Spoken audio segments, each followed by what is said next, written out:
Sorry দাউদ, সুযোগ যখন পেয়েছি ছাড়বো কেন? কি যেন বলে টাকাও আমার, ডলারও আমার। ডলার ব্যাগটা দিন। ডলার নেন, কাগজের ডলার নিয়ে কোটিপতি হন। ধরেন। কাগজের ডলার মানে? ডলার আছে তাই কোনো দাম নাই। ওরা একটু আগে কাগজ কেটে ডলার বানাইছে। লন। মানে কি? তাহলে আসল ডলার কোথায়?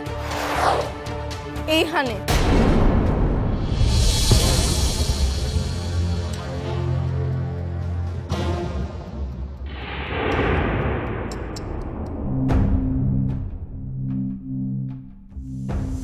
আচ্ছা, আপনি পঙ্কজ নামের কাউকে চেনেন?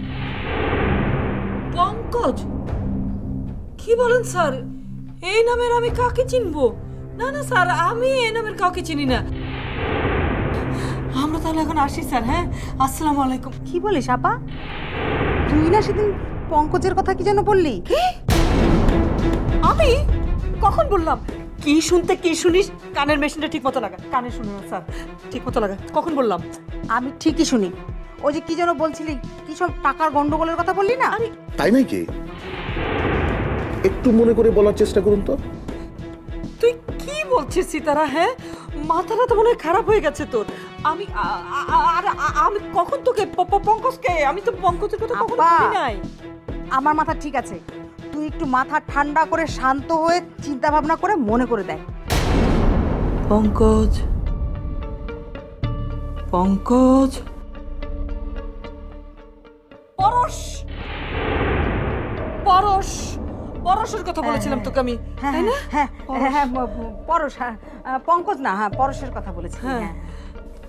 আচ্ছা, তাহলে আপনি পঙ্কজকে চেনেন না? কোনোদিনও চিনি না স্যার। স্যার আসি, আমার আবার হাঁটুতে ব্যথা স্যার।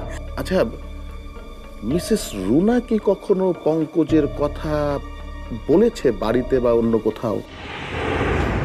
শুনেছি মনে হচ্ছে, নামটা এখন মনে হচ্ছে। হ্যাঁ হ্যাঁ হ্যাঁ হ্যাঁ হ্যাঁ, শুনেছি স্যার। কতজনের নামই তোর মুখে শুনি স্যার, কিন্তু তাতে কি স্যার? আমি তো আর পঙ্কজকে চিনি না স্যার। আসি স্যার। হ্যাঁ, আসসালামু আলাইকুম। ওঠ। মিসেস রুনাকে আদালতে নিয়ে যাওয়ার সময় হয়ে গেছে।